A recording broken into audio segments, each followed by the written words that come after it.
Calon Presiden nomor urut 1 Anies Baswedan menghadiri kampanye terbatas di Bandung. Anies menawarkan program kredit perumahan rakyat KPR yang bisa dilakukan semua lapisan warga Jawa Barat untuk menargetkan 80% suara. Calon Presiden nomor urut 1 Anies Baswedan melakukan kampanye terbatas di Sudirman Ballroom Bandung pada Rabu 29 November yang menggaungkan perubahan kepada ratusan relawan dan simpatisan pasangan Anies Baswedan Muhaimin Iskandar atau Amin. Ia juga menyebutkan program pemberian kredit perumahan rakyat atau KPR kepada semua lapisan masyarakat menjadi program utamanya. Selain itu, Anies juga menyebutkan program sembako murah dan penyediaan lapangan pekerjaan yang menjadi andalan untuk bisa mendapatkan hingga 80% suara di daerah Jawa Barat. Banyak sekali masyarakat yang pada saat ini membutuhkan rumah dan mereka membutuhkan akses untuk bisa KPR.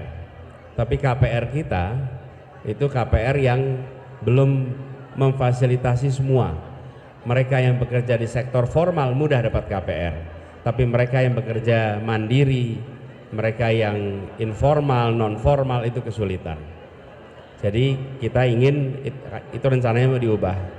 Iya, saya kira tadi saya sampaikan bahwa saya khususnya kami berpengalaman 2 kali Pilpres dan di Jawa Barat tim kita dapatnya 60%. Sudah 2 kali, tapi Pak Presidennya belum dilantik. Makanya saya bilang ke Pak Anies kalau mau dilantik itu harus 80% di Jawa Barat. Nah, jadi saya kira itu sebuah target, sebuah cita-cita, sebuah keinginan. Kita ingin menang telak di Jawa Barat.